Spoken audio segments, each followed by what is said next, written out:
ها هو الطبق ديالنا. السلام عليكم. اليوم غادي نوجد لكم وصفه مشبعه ديال الوليدات الصغار اقل من سنه. كطلع لهم الصبه في راسهم، خاصنا نبدلوا لهم شويه. كنحتاجوا جوج قرعات جوج قرعات خضرين، جوج خيزوات خضرين مغسولين ومحيده لهم القشره، مطيشه وحده موين ما تكونش كبيره بزاف، عاوتاني قليل من صدر الدجاج. على نار متوسطه غادي نديروا القليل من زيت الزيتون،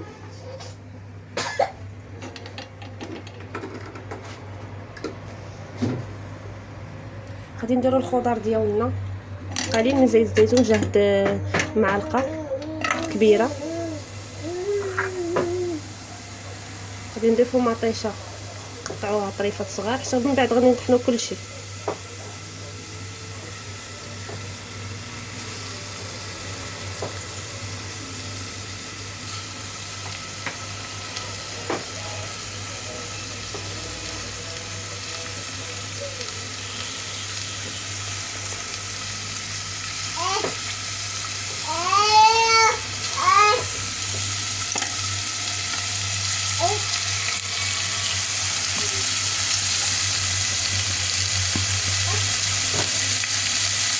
نضيف القليل من الملح،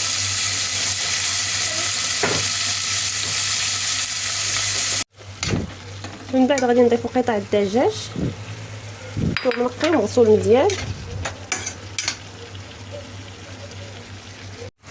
في هذا الاثناء ملي يتقلاو لينا مزيان كنزيدوا الماء الكافي اللي غادي نرويو به، كنخليو هذا الشيء يطيب وكندوزو باش نسلقوا لي باط ديالنا.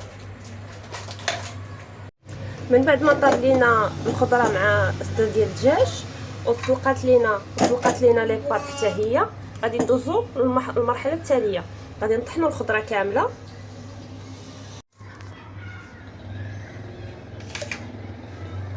كنطحن الخضره ديالي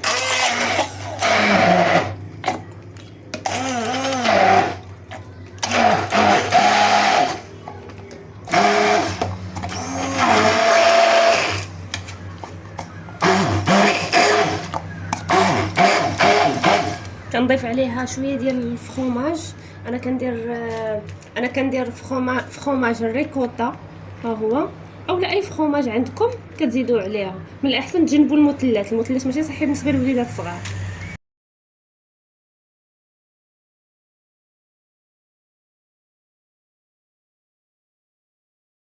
مزيان تنيلو.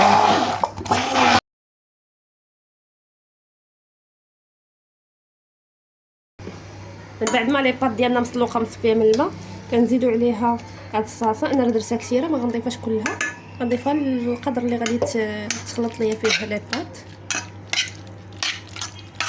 كتجي بنينه بزاف، كتعجب الوليدات الصغار.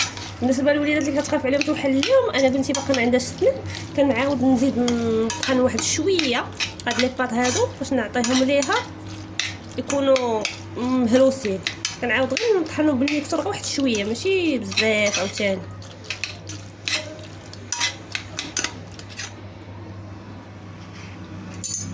بهذه الطريقه كما كتشوفوا كندوز كنفرمهم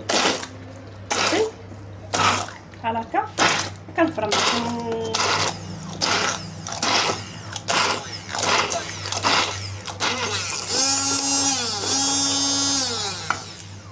كنفرمهم بهذه الطريقه بحال هكا. هاهي كتعطي للوليدات الصغار طبق زوين. ها باقي هنا عندي مجموعه شويه، غادي نزيد نفرم شويه.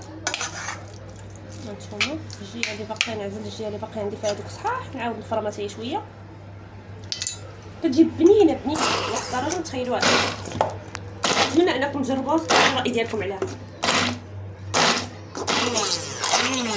مطحنش مزيان كتميز داكشي، لا كنطحن غير شويه باش كنهرس داكشي وصافي. ولا بانوا لي شي وحدين باقيين صحاح كنحيدهم.